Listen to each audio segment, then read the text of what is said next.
All right, Judge, and just to distinguish where we're at, this was not an alcohol event at all. He's been I don't know zero. that. How do I know that? It reads. I know that, but what in these instances, what happens is someone puts something in between the leg and in between the device to be able to subvert any kind of reading. That's what happens. So when you see something where there's no contact with the skin for a certain period of time, here it's 2 days, there's no contact. And that's exactly why we're here, Judge. And I showed the prosecutor his leg, and we've been having issues with his whole entire leg is completely chewed up because of this device. It is. But the solution is you come to court, you say, hey, I need to switch it to another leg. You don't just on your own initiative start sticking a piece of paper or a towel or something in there, you know? Judge, I get it. I mean, just there's a tamper event doesn't mean it was intentionally done.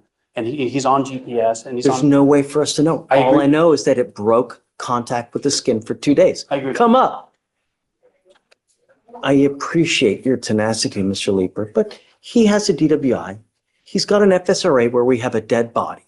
He's not one violation. We're now working on our second to third violation. And now you're putting something, or I don't even know, but all I know is that the device lost contact with your leg for 2 days. That is unacceptable. When you have issues with a monitor, you bring it to your lawyer's attention. You come to court and you say, look, this is what's happening.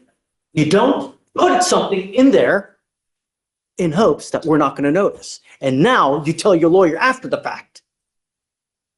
I'm sorry, Mr. Lee, but what choice do I have but to revoke his bond again? You know, I know that it's upsetting, but no, I have a very serious case with you. You've been ordered not, you know that there is no tolerance in this case. Yet, you lost contact for 2 days. I'm revoking your bond. Go to jail. Sorry.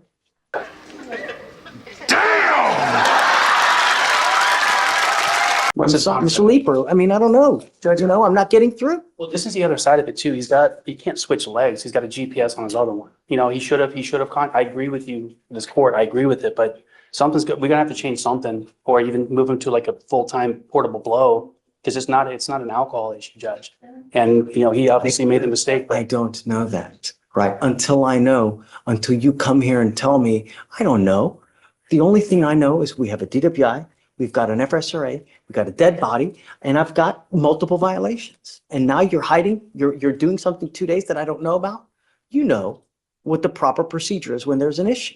And you're just not doing it. You do what you want to do. That's not the way it works. And now you go to jail. Goes with you. I'm sorry, Mr. Leeper. I can't continue to justify it. Fine, Judge. He does bond out. We'll craft a different solution. I'm all ears, but I'm not going to let him continue to subvert. What's his bond set at? 10,002. I mean, it doesn't make me happy, but I have to let him know that I'm serious, you know, and you go 2 days, you don't have it. You've lost contact. I don't know what he's doing in 2 days. This is the thing that frustrates me about these devices. He doesn't know he's lost contact. That's a whole, we don't get an alert saying that he's lost contact. He didn't know until this thing came in. And so it's on his leg. He's showing up to work. He's back home on time. The device is snug to your skin. It's literally, it has to have constant contact with your skin.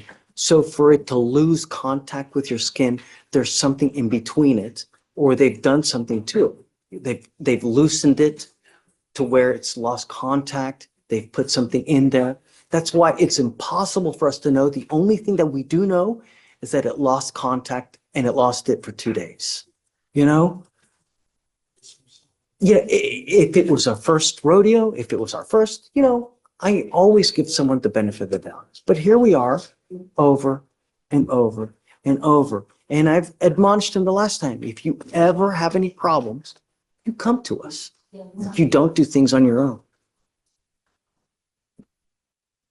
Thank you, Jeff. I agree, Steve. I'm sorry, Mr. Lister. So, well, look, he'll end up bonding out. When he does, come back and we'll talk about it. And we'll figure some solution out. My only issue is that if I give him a portable device, is he's going to start skipping blows? That's why we have the SCRAM. But I'm willing to give him an opportunity to let the leg heal, give him a portable device. Keep him on GPS and keep him on curfew hours. Same thing, but I'm telling you, if I start seeing skipped blows, we'll have an issue. You know? All right. How much was that? 10,002. 10,000 too? Yeah.